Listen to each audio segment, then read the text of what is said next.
시작합니다. 윤석열 대통령 탄핵 그리고 미국은 한국을 떠날 준비를 하고 있다.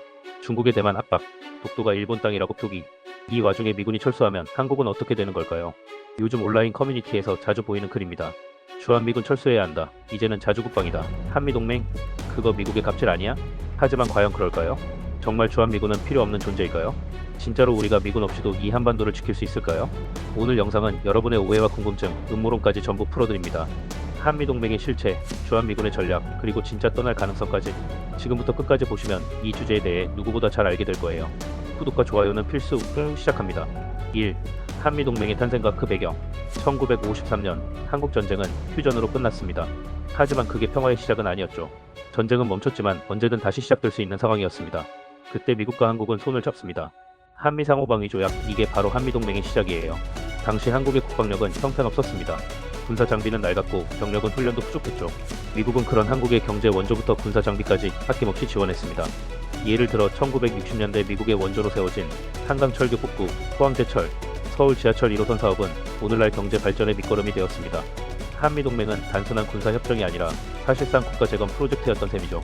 이때부터 주한미군이 주둔하게 되었고 한국의 국방안보는 미국과의 파트너십을 통해 유지되기 시작합니다. 2. 주한미군의 실질적인 역할. 그렇다면 지금은 어떤가요? 현재 한국에 주둔한 미군은 약 2만 8천여 명, 이들은 단순히 지켜주기만 하는 군대가 아닙니다. 기지의 중심은 바로 평택 캠프 험프리스. 이곳은 세계 최대의 해외 미군 기지이자 미 인도태평양 전략의 핵심 거점이에요. 주한미군의 역할은 크게 세 가지로 나눌 수 있어요. 북한의 도발 억제, 한국군과의 연합작전 수행, 동북아 지역의 전략 균형 유지. 예를 들어 2023년 북한이 단거리 탄도미사일을 발사했을 때 주한미군은 즉각 미사일 탐지 시스템을 가동하고 한국군과 함께 대응 절차를 밟았습니다. 또한 미 본토에서 전략 폭격기 BO-12, 핵잠수함 미시가노까지 한반도로 출동했죠. 이건 단순한 눈치 주기가 아니라 북한에겐 움직이지 마, 중국에겐 지켜보고 있어, 러시아에겐 넘지 말라는 군사적 메시지를 동시에 날리는 타차원적 전략 억지력입니다. 3. 주한미군 철수 논란과 진실. 그런데도 여전히 미군 철수해라 는 목소리가 나오죠. 트럼프 전 대통령 시절 그는 왜 미국 돈 들여서 한국을 지켜줘야 하냐며 공공연히 주한미군 철수 가능성을 언급했습니다. 이때 실제로 방위비 분담금 협상이 빡세졌고 2021년 한국은 전년 대비 13.9% 인상된 1조 1833억 원을 미국에 지불하게 되었죠.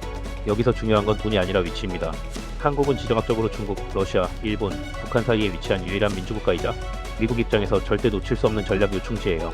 만약 미군이 이곳에서 빠지면 미국의 인도태평양 전략은 큰 구멍이 생기고 한국은 그동안 누리던 외교적 군사적 균형에서 완전히 밀려나게 됩니다. 미군이 철수한 후 북한이 도발한다면 우리는 미국을 다시 불러야 할까요? 아니면 일본과 손을 잡아야 할까요? 그때는 이미 너무 늦었을지도 모릅니다. 4. 전시작전 통제권과 자주국방의 현실. 전작권, 즉 전시작전 통제권은 전쟁이 났을 때 누가 지휘권을 갖느냐에 대한 문제예요. 현재는 유사시 미군이 한국군을 지휘하게 되어 있습니다. 하지만 한국은 2006년부터 이 전작권을 되찾기 위한 절차를 밟고 있어요. 즉 한국군이 주도하고 미군은 지원하는 체계로 바꾸겠다는 거죠. 물론 자주국방은 반드시 필요해요.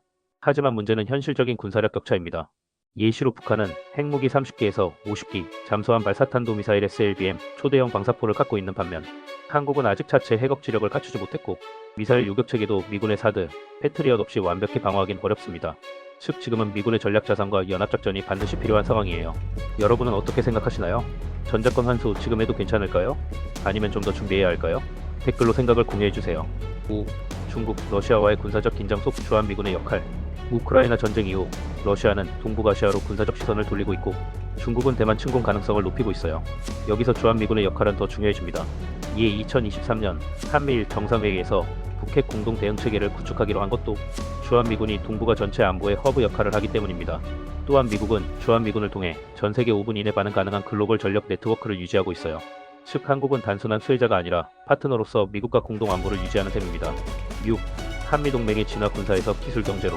이제 한미동맹은 단지 군사동맹이 아닙니다. 경제, 과학기술, 사이버 안보, 인공지능, 우주까지 협력이 확대되고 있어요. 예. 반도체 공급망 협력, 인공지능 공동연구소 설립, 사이버 테러 대응 체계 공동 구축. 이는 단순히 군사력을 넘어 기술 패권 경쟁에서도 함께하겠다는 의지이기도 합니다. 한국이 세계에서 살아남으려면 이런 기술 안보 동맹이 꼭 필요합니다. 7. 결론 한미동맹과 주한미군 진짜 떠나면 안 될까? 주한미군 떠나면 어떨까요? 자주국방이 중요하다고 해도 지금 우리가 놓치고 있는 건 군사력의 공백이 아니라 국제적 위상의 공백일 수 있습니다. 우리는 지금 선택의 기로에 서 있습니다. 외교적으로도 군사적으로도 기술적으로도 전략적 동맹이 필요한 시대예요. 그렇게 한미동맹과 주한미군의 존재는 단순한 의존이 아닌 상호협력의 상징으로 봐야 합니다. 오늘 영상 생각보다 흥미로우셨나요? 한미동맹, 주한미군, 자주국방 단순히 교과서 지식이 아니라 우리의 삶과 미래에 직접적으로 영향을 주는 현실이란 걸 알 수 있는 시간이라 생각합니다. 여러분은 어떻게 생각하시나요? 주한미군 진짜 철수해야 할까요? 아니면 우리가 더 잘 활용해야 할까요? 댓글에 여러분의 생각을 남겨주세요. 구독, 좋아요, 알림 설정은 더 좋은 콘텐츠를 만드는 가장 큰 응원입니다. 다음 영상도 기대해주세요.